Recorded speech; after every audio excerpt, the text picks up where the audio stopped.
읽은 본문 말씀 가지고 예수님의 마지막 21시간이라는 제목으로 하나님 말씀 증거하도록 하겠습니다.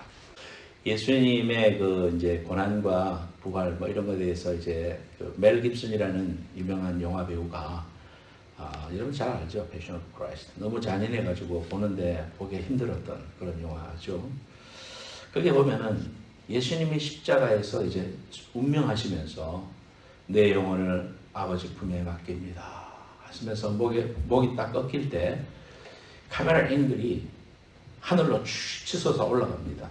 그러면서 그 자리에 있는 그 사람들이 걸어도 다니고 하는데 물방울이 딱 하나 생기면서 그 물방울이 하늘에서부터 떨어져 가지고 예수님의 십자가 밑에 한 방울이 탁 터뜨려지는 그런 장면이 있어요. 그래서 그 내용은 멜 깁슨이 하나님의 눈물이다 이렇게 이제 생각하고 이렇게 넣은 것 같아요.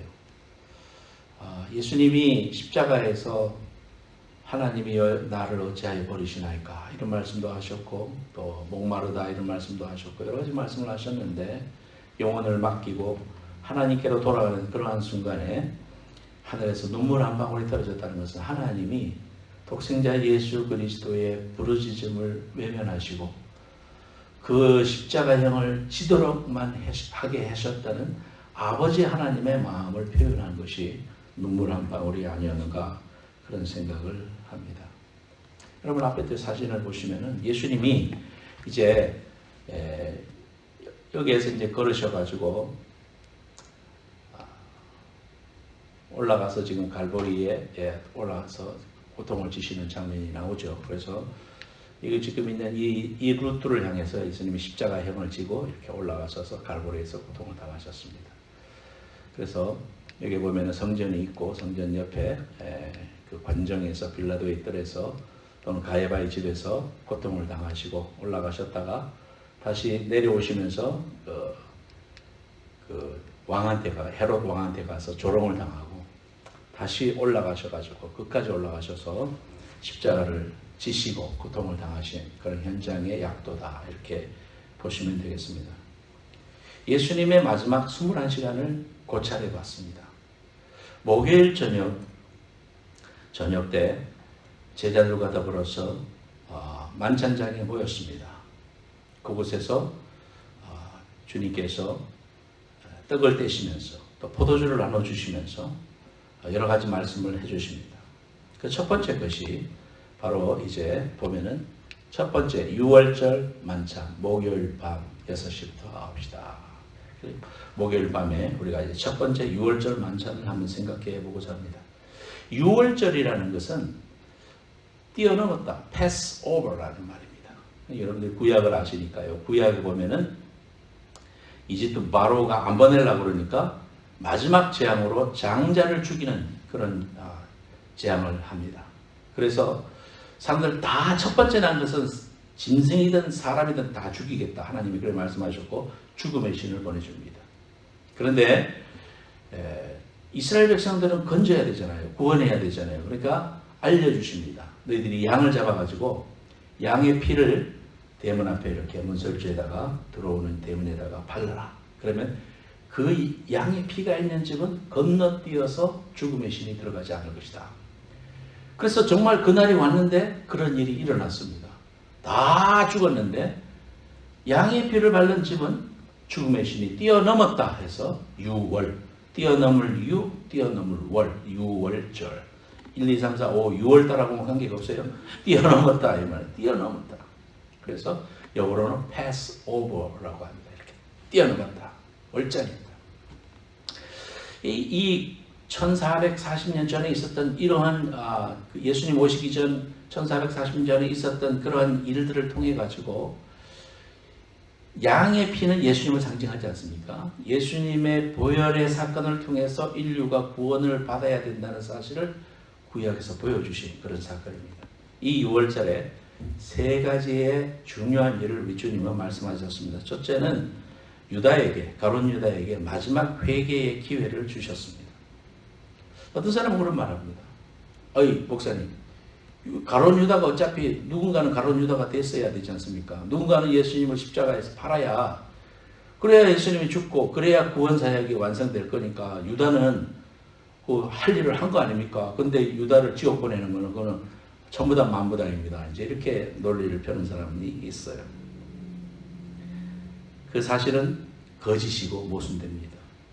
유다 자신이 얼마든지 그 일을 하지 않을 수 있었습니다. 주님이 이 자리에 있는 사람이 나를 팔 것이라고 하고 기회를 줬고, 또 얼마든지 주님을 의지해서 죄를 자백하고 거기서부터 벗어날 수 있었으나 끝까지 그러지 않았어요.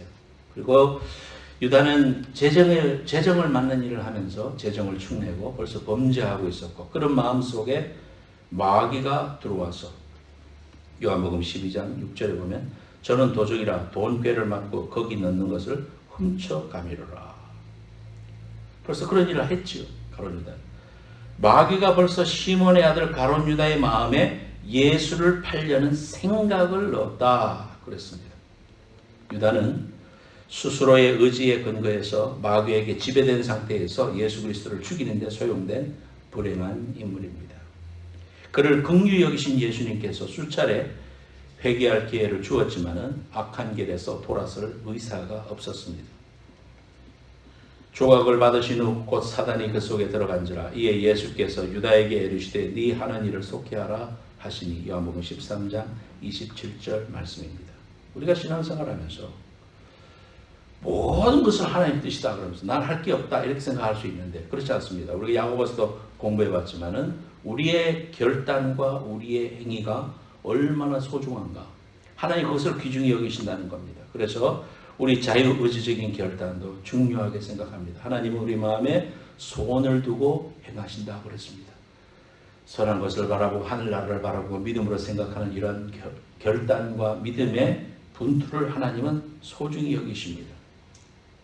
스스로 회개할 수 있는 기회를 주었는데도 그것을 선택하지 않았던 가룟 유다를 향해서 마지막 회개의 기회를 주셨던 것이 6월절 일이었다. 두 번째로는 성찬식을 제정하셨습니다. 고린도전서 11장 24절 25절에 축사하시고 떼어 가라사대 이것은 너희를 위하는 내 몸이니 이것을 통하여 행하여 나를 기념하라 하시고 식후에 또한 그와 같이 잔을 가지시고 가라사대 이 잔은 내 피로 세운 새 언약이니 이것을 행하여 마실 때마다 나를 기념하라 하셨습니다. 교회에 주신 두 가지 의식이 있습니다. 첫째는 침례식입니다. 물속에 들어갈 때 죽고 사는 상징적인 그러한 의식을 통해 가지고 내가 장사 지내고 이제는 예수님으로 말미암아 새로운 born-again 크리스천으로 살겠습니다라는 걸 결단하는 침례식이 굉장히 중요하고요. 두 번째로는 이 성찬식이 중요한 겁니다. 그래서 모든 교회들마다 이 성찬식을 부활절 때 하는 거죠. 그래서 우리가 이 성찬식을 하면서 예수님이 나를 위해서 피를 흘리시고 살을 찢기셨다. 그래서 떡을 먹으면서 이것은 예수님이 나를 위해서 흘리신 보혈의 피와 몸이다. 이렇게 생각하면서 상징적인 그러한 일을 하는 것이 성찬식입니다. 그래서 교회는 두 가지 의식이 있습니다. 이 성찬식을 제정하십니다. 그래서 그 바로 다음 날 금요일 날 이제 일어날 그 일에 대해서 미리 설명해 주시고 떡과 포도주로 상징하여 기념하게 하셨습니다. 그래서 예수님의 피로 말미암아 하나님의 자녀들과 연결된다는 사실을 알려주신 거예요. 저와 여러분들은 예수님과 뭘로 연결됐냐? 피의 언약으로 연결됐어요. 예수님의 보혈의 피의 공로로 연결이 되고 링크가 된 거예요. 그래서 하나님의 자녀가 되었다는 사실입니다. 모든 성도들의 믿음의 관계는 오직 십자가에 근거한다는 사실을 늘 기억하고 늘 새롭게 갱신하는 그런 마음으로 살아가야 된다는 사실을 성찬식을 통해서 주님이 말씀해 주신 거예요. 세 번째로는 제자들의 발을 씻겨 주셨습니다. 그래서 주님이 섬겨 주셨습니다. 우리가 그리스도인이 돼서 할 수 있는 첫 번째 일이 뭐냐 하면은 남을 위해서 봉사하면서 사는 거예요. 뭐냐면 서로 사랑하라 하셨기 때문에 우리가 전도하는 게 최고의 사랑이지만 두 번째로는 이웃들을 돌보고 사랑하는 게 필요합니다. 제가 지금까지 신앙생활에서 보면은요, 본인 신앙생활은 잘하는 것 같으나 남을 위한 삶이 0.1도 없어. 남을 위해서 베풀고 기도해주고 또 케어해주고 이런 삶이 아무것도 없어요. 본인의 삶만 돌아보고 내 자신만 돌아보기도 바쁘다 하면서 그렇게 살아가는데 그것은 잘못된 삶입니다. 구원받은 삶이라면 다른 사람을 불쌍히 여기고 하나님이 나를 사랑해 주신 것처럼 이웃을 사랑하고 돌보고 도와주는 일이 우리에게 필요하다는 것입니다. 그것이 우리에게 섬기며 사는 섬김의 삶이다. 여러분들이 이제는 그리스도인이 돼서는 이기적인 삶을 살다가 남을 돌보고 사랑하고 섬기는 일에 최선을 다하셔야 됩니다. 그것이 그리스도인의 기본적인 삶이라는 것을 6월절 만찬을 통해서 유다에게 회개할 기회를 주시고 성찬식을 제정하시고 섬기는 삶을 제자들의 발을 씻기는 걸 통해서 보여주셨다는 것입니다. 두 번째는 뭡니까? 같이 읽어볼까요? 시작. 겟세마네 동산에서 기도. 목요일 밤에 이제 겟세마네 동산에서 성지순례를 가면 주님이 엎드리셨다는 그 자리가 지금도 남아 있습니다. 그 바위에 나도 엎드려 봤는데, 그리고 그 주위에는 정말 올리브 나무가 2000년이 넘은 올리브 나무가 지금도 남아 있습니다. 그러니까 거기를 걸어보면 주님이 잡히시던 그날 밤의 일을 기억하고 있는 그 나무가 저기 서 있구나. 주님은 역사적으로 이곳에서 계셨구나 하면서 은혜가 와요. 겟세마네 기도를 하신 이유는 주님이 자신의 십자가형을 당하시는 일도 기도로 이기셨다는 것을 우리에게 알려주시는 거예요. 기도를 얼마나 열심히 하셨으면 땀이 핏방울처럼 흘렀다. 여러분, 너무 기가 막히게 눈에서 피눈물이 난다는 우리 한국말이지 않습니까? 눈에서 핏물이 난다. 그 정도로 간절히 기도하셨다. 그래서 기도하지 않았던 제자들은 저 옆에서 자고 있었고요. 주님이 여러 번을 깨웠어도 그 잠을 못 이겨서 잠자고 있어요. 주님은 지금 내일의 십자가를 위해서 막 힘을 달라고 기도하고 있는데 제자들은 자고 있습니다. 우리 인생을 살아가다 보면 이런 참 외롭고 힘든 싸움을 해야 될 때가 있습니다. 신앙생활이 그렇습니다. 참 안 알아주고 내 마음을 옆에 있는 남편이나 아내도 서로 모르고 나 혼자만 알고 하나님과 대화할 때가 많이 있다는 거예요. 우리 세상에서 그렇습니다. 여러분의 친척이나 친구나 부모가 몰라줄 수도 있습니다. 그러나 우리 주님은 여러분의 마음을 아시고 그것을 어떻게 이기느냐? 기도로 이겨라. 그렇게 말씀해 주셨습니다. 사명을 받았던 사람은 그 사명을 이기려면 기도해야 됩니다. 하늘로부터 임하는 그러한 에너지가 기도하는 사람들에게 옵니다. 그래서 여러분, 기도를 해야 되는 것도 알고 그 원리도 잘 알지만 하기가 힘들잖아요. 그래서 우리 신앙생활은요, 쉽게 하는 신앙생활이 없어요. 신앙생활은 어렵습니다.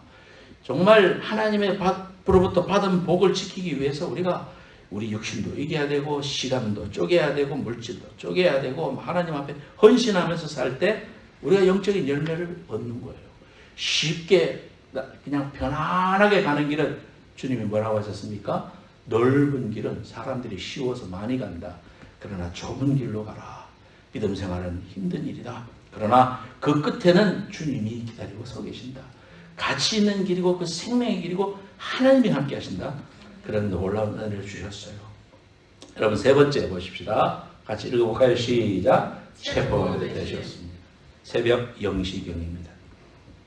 예수께서 저희에게 내로라 하실 때에 저희가 물러가서 땅에 엎드려지는지라. 요한복음 18장 6절에 말씀하셨습니다. 기도로 힘을 얻으신 예수님이 큰 권능을 가지고 체포하러 온 사람들 앞에서 예수가 누구냐? 누구야? 했을 때 나다. 했을 때 사람들이 놀래 자빠져가지고 엎어졌다. 그런 이제 기록이 성경에 있습니다. 그때 옆에 성질 급한 제자 베드로가 칼을 내가지고 그 같이 온 사람의 칼을 휘둘렀는데 귀가 잘라졌습니다. 그때 예수님이 그 귀를 주어서 다시 만져 붙여주시면서 칼을 쓰지 말아라. 그렇게 말씀하셨습니다. 여러분 생각해 보세요. 나를 잡으러 검과 뭉치를 가지고 온 그런 체포조 앞에서 그들이 상했다고 해서 주님이 그것을 붙여주시면서 기도해 주시고 낫게 해주시는 이런 장면을 보면서 이 세상에서 용서받지 못할 죄인이 없구나. 주님은 그 십자가의 그 귀한 길을 가는 동기가 바로 우리를 사랑하시고 구원하시기 위해서 가셨다 하는 사실을 우리가 가게 됩니다. 제자들은 다 도망갔습니다. 베드로도 멀찍이 서서 구경하면서 따라갔습니다. 네 번째 보면은 두 제사장으로부터 신문을 받으셨다. 금요일 새벽 1시부터 3시 무렵입니다. 전직 대제사장 안나스와 현직 제사장인 가야바의 관장에서 신문을 받으셨습니다. 그때 제사장은 예수님이 하시는 말씀을 듣고는 자신의 옷을 찢었습니다. 유대인들이 옷을 찢는다는 것은 막 참을 수 없는 말이다 그 말입니다. 왜냐하면 뭐라고 예수님이 말씀하셨느냐 하면 내가 그니라 인자가 걷는 자의 우편에 앉는 것과 하늘 구름을 타고 오는 것을 너희가 보리라. 마가복음 14장 62절 이 말씀을 하니까 신성모독이다 이거예요. 그때 사람들은 예수님은 너 나사렛에서 목수질하던 너가 아니고 구름을 타고 와서 이 로마를 무너뜨리고 천지개벽을 할 그분이지 네가 메시아가 아닌데 왜 네가 메시아라고 그러냐. 그래서 죄목이 그거예요. 신성모독입니다. 그래서 유대인의 왕이라고 네가 그랬어? 팻말을 그래 달아라. 조롱하면서 유대인의 왕이라고 그렇게 여기다가 달았던 겁니다. 저희가 다 예수를 사형에 해당하는 자로 정죄하고 혹은 그에게 침을 뱉으며 그의 얼굴을 가리우고 주먹으로 치며 가로되 선지자 노릇을 하라 하고 하석도는 손바닥으로 치더라. 여러분 생각해 보세요. 손바닥으로 예수님을 치고 갈대로 때리고 침을 뱉고 이런 모욕을 당했습니다. 주님이 만왕의 왕이신데요. 하나님이신데요. 왜 그러셨습니까? 그것이 여러분 묵상하면서 나 때문이었다라는 것이 깨달아질 때 정말 여러분은 하나님의 자녀예요. 그것이 긴 것 같기도 하고 안 긴 것 같기도 하고 이러면 아직 하나님 자녀 아니에요. 그것이 내 속에 깨달아지고 감사가 터져나올 때 구원이라는 것을 알게 되는 거예요. 그 사실 나하고 관계가 되는 거예요. 그런 믿음이 없다면 하나님께 믿음 달라고 기도하세요. 여러분 속에 이 귀한 은혜가 충만하시기를 예수님의 이름으로 축원합니다. 불법으로 사내들인에서 새벽 3시에 관정을 열어서 재판하는 게 어디 있습니까? 다 불법적으로 일어난 일이었습니다. 5번 총독 빌라도의 재판장에 새벽 3시에서 4시경으로 옮기셨습니다. 이 빌라도의 총독 이름이 빌라도입니다. 근데 빌라도는 가만히 보니까 죄가 없어. 놔주고 싶은데 군중들이 두려운 거예요. 그래서 여기 바라바가 있고 여기 있는데 누구 놔주고 그러니까 사람들은 바라바를 놔주고 예수님을 십자가에 못 박으십시오. 그러면서 못 박으라 하니까 사람들이 무서워가지고 이 빌라도는 그러면 니들 원하는 대로 해라. 나는 여기 책임 없다. 그러면서 손을 물로 씻었습니다. 우리가 한국말로 손 씻는다는 건 그거와 관계없다는 거 아닙니까? 나는 관계가 없긴 왜 없어요. 이 빌라도는 그러한 판결을 내림으로 인해서 지금도 모든 그리스도인들한테 기도할 때마다 빌라도의 법정에서 권한을 받으시고 사도시경에 오면 빌라도는 하루에 한 2-3번은 까일 거예요. 그래서 빌라도는 평생 정말 그 욕된 그런 일을 당하게 됐습니다. 총독은 그렇게 하고요. 이제 헤롯 왕이 다시 부릅니다. 헤롯 왕은 우리가 아는 그 헤롯, 침례 요한의 목을 땄던 그 사람이 이 헤롯입니다. 이 헤롯 왕이 옷을 입히고 네가 왕이야? 이거 왕노릇 한번 해봐. 옷 입히고 조롱했습니다. 그러다가 별로 흥미가 없으니까 가라 이래가지고 갔습니다. 성경에 보면은요, 빌라도하고 헤롯이 평소에는 원수지간이었는데 이날 친구가 되었다고 합니다. 누가복음 23장 12절에 보면 헤롯과 빌라도가 전에는 원수이었으나 당일에 서로 친구가 되니라. 여러분 세상이 지금하고 똑같죠. 교회를 해방하고 또 하나님의 일꾼들을 괴롭히기를 즐기는 사람들이 독하고 아주 사나운 그런 모습으로 마귀를 위해서는 힘을 합힌다는 사실을 보여주는 역사적인 증거입니다. 평소에 안 좋았다가 남을 해방하고 교회를 흔들고 이러한 일을 하는데 이래서 합력이 돼가지고 마귀를 하는 거예요. 이러한 일들은 얼마나 무서운 일인지 몰라요. 7번 갑니다. 7번. 빌라도의 사형 확정 판결. 새벽 6시입니다. 지금 금요일 6시죠. 여러분 같이 따라오세요. 금요일 6시. 하나님이 자신에게 부여하신 권세로서 무죄한 예수 그리스도를 살릴 수도 있었지만 여론을 쫓아 사형을 선고한 빌라도는 머지않아 총독의 지위에서 파면되었습니다. 그리고 이후에 다시 관직에 나아가지 못했습니다. 그의 남은 삶이 불행했다고 합니다. 그날 밤에 예수를 조롱했던 헤롯은 머리에 충이 먹어 죽었다. 그런 이 성경이 나오잖아요. 광인이 돼서 죽었습니다. 미쳤습니다. 그리고 빌라도는 이후에 모든 세대의 그리스도인들의 기도를 통해서 그 이름이 언급되는 이런 저주받은 인생을 살게 되었습니다. 여덟 번째로 이제 형장으로 갔습니다. 형장으로 가기 전에 채찍으로 치잖아요. 그래서 패션 오브 크라이스트에 보면 아주 실감나게 이 채찍 끝에다가 뼈 조각을 달아가지고 이렇게 탁 맞은 살을 파가는, 그래서 피가 뿌리게 되는 이런 걸 보면서 우리가 보면서 눈을 질끈 감게 되는 그런 아픔을 가졌는데요. 그런 일을 해서 기진맥진 되신 예수님이 십자가를 지고 정말 그 무거운 십자가를 지고 비아 돌로로사를 이렇게 걸어서 이렇게 올라가는데요. 그 언덕이에요, 언덕. 지금도 가보면 그 길이 그대로 남아있지만, 아, 이걸 어떻게 지고 가셨을까? 그래서 넘어지셨구나. 그래서 대신해서 십자가를 지고 가고 뭐 이런 일도 있었죠. 그것이 아침 8시 경이었습니다. 이윽고 9시가 돼서 9번 십자가에 못 박히시는 일을 당했습니다. 고대 세계에서는 카르타고를 비롯한 몇몇 국가들에서 흉악범들과 반역자들을 처형하는 도구였습니다. 십자가가 사형틀로 제도화된 것이 로마 시대입니다. 로마는 자국의 귀족들과 시민권자들을 처형할 때는 십자가를 사용하지 않았어요. 그래서 사도 바울도 목이 베는 일로 순교했죠. 그러나 로마 시민이 하는 사람은 식민지의 흉악범들과 반역자들에게 본보기를 보이기 위해서 십자가를 사용했습니다. 반란을 평정한 후에 로마 제국은 한 번에 약 2000개의 십자가에 죄수를 달아서 길가에 가로수처럼 세웠다고 합니다. 로마 사람은 잔인했어요. 십자가에 달린 죄수는 바로 죽는 게 아니고 천천히 죽어갑니다. 예수님도 여기에다가 못을 박고 또 옆구리에는 창으로 찔렀는데 다리에 모아서 여기도 대못을 박고 여기도 또 머리를 가시멜로가 썼고요. 피가 이렇게 흘러내리죠. 피와 물이 흘러내리면서 온 몸을 매달려서 지탱을 해야 되니까 축 늘어질 거 아닙니까? 그러면 이 혀파가 늘려져 가지고 호흡이 불가능해요. 그래서 호흡이 너무 힘들어서 몸을 일으키면서 할 때 여기 또 찢어질 거 아닙니까? 그러면서 했다가 숨 쉬었다가 또 막 그러면 또 했다가 하면서 이렇게 하면서 그것이 예수님은 장장 6시간 동안 그렇게 고통을 당했는데 기록에 보면 15일 동안 안 죽은 사람도 있다. 그런 내용들도 나옵니다.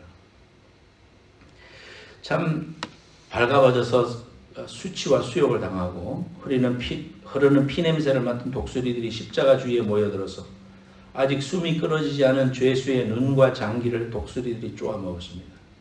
아주 잔인하고 저주스러운 죽음입니다. 하나님은 우리의 구원을 위해서 예수 그리스도를 이렇게 잔인하고 저주스러운 십자가에 내어놓으셨습니다.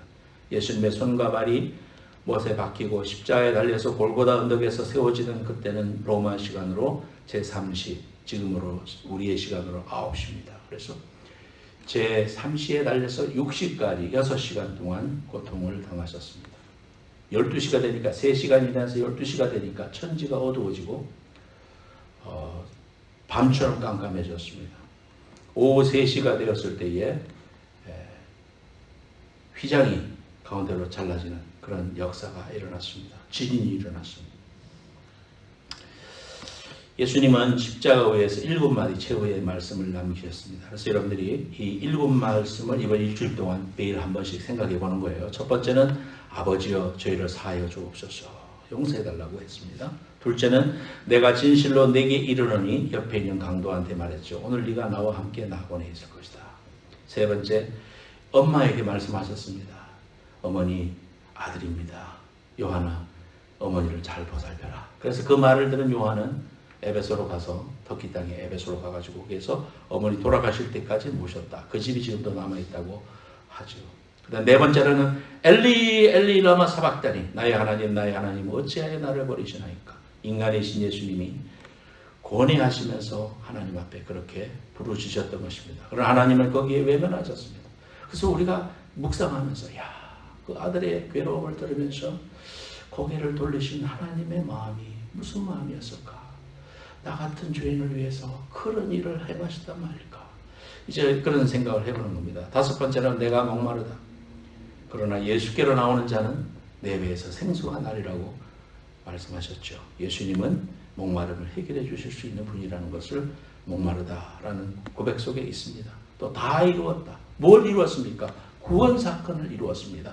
더 이상 저주와 고통이 머물지 않는 하나님의 나라를 완성하고 인생들이 하나님께로 올 수 있는 길을 만들어 주셨다는 것, 죄의 저주를 끊어버리시다는 것, 그런 걸 이루셨다 이 말입니다. 다 이루었다. 마지막 말씀은 누가복음 23장 46절에 아버지여 내 영혼을 아버지 손에 부탁합니다 하면서 오후 3시에 운명하셨습니다. 운명하시자 로마의 군대의 백부장은 이 모든 과정을 지켜보고 담담하게 말했다고 합니다. 23장 47절 누가복음에 백부장이 그 된 일을 보고 하나님께 영광을 돌려 가로되 이 사람은 정녕 의인이었도다 그렇게 말했습니다.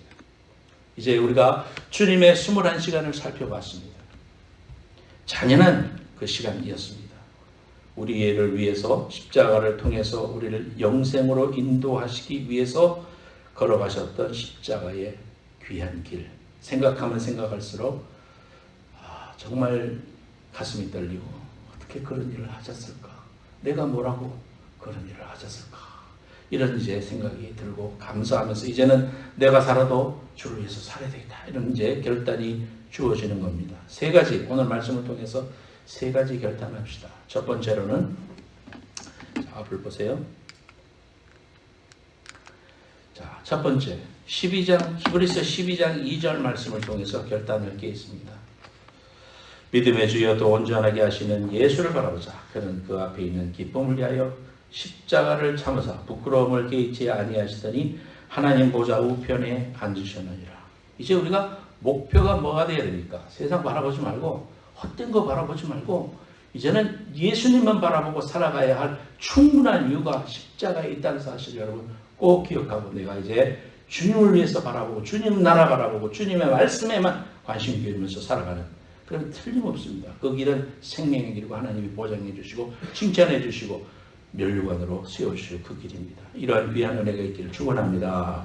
두 번째로는 갈라디아서 6장 14절에 그러나 내게는 우리 주 예수 그리스도 십자가 외에 결코 자랑할 것이 없나니 그리스도로 말미암아 세상이 나를 대하여 십자가에 못 박히고 내가 또한 세상을 대하여 그러하니라. 내가 자랑할 게 있다면 이제는 예수님이구나. 십자가만 자랑하는구나. 사도 바울도 자기에게 많은 것을 가졌지만은 다 배설물로 여기고 내가 감사하고 자랑할 것은 오직 예수 그리스도의 십자가밖에 없도다. 그렇게 말했던 것처럼 여러분에게 있어서 온리 자랑할 것이 있다면 예수님의 십자가 보혈 그 귀한 갈보리의 공로 그 은혜가 여러분의 것이 될 수 있기를 예수님의 이름으로 축원합니다. 세 번째로는 갈라디아서 2장 20절 말씀입니다. 내가 그리스도와 함께 십자가에 못 박혔나니 그런즉 이제는 내가 사는 것이 아니요 오직 내 안에 그리스도께서 사시는 것이라. 이제 내가 육체 가운데 사는 것은 나를 사랑하사 나를 위하여 자기 자신을 버리신 하나님의 아들을 믿는 믿음 안에서 사는 것이다. 같이 한번 읽어봅시다. 시작. 내가 그리스도와 다음 겁니까? 예, 넘깁시다. 예. 예. 내가 그리스도와 함께 제일 밑에 거 같이 읽어봅시다. 시작. 내가 그리스도와 함께 십자가에 못 박혔느니 그런즉 이제는 내가 사는 것이 아니요 오직 내 안에 그리스도께서 사시는 것이라. 이제 내가 육체 가운데 사는 것은 나를 사랑하사 나를 위하여 자기 자신을 버리신 하나님의 아들을 믿는 믿음 안에서 사는 것이라. 여러분, 내가 사는 게 아니죠. 나는 십자가 앞에서 죽는 겁니다. 내가 죽는 거예요. 그것이 사는 길입니다. 이기는 길이요 그것이 영생의 길입니다. 내가 죽고 주님과 더불어서 사는 겁니다. 내 안에 나는 없어졌어요. 내 안에 예수님이 사시는 거예요. 주님이 원하시는 삶을 위해서 내 안에 들어오셔서 여러분에게 말씀하실 때 순종하세요. 그러면 거기에 생명의 열매가 맺히고 하나님이 기뻐하시는 삶을 살 수가 있습니다. 여러분 속에서 말씀하시는 귀한 예수님의 귀하신 은혜를 붙잡고 끝까지 승리하는 주님의 종들 되시기를 예수님의 이름으로 축원합니다. 찬송 부르겠습니다.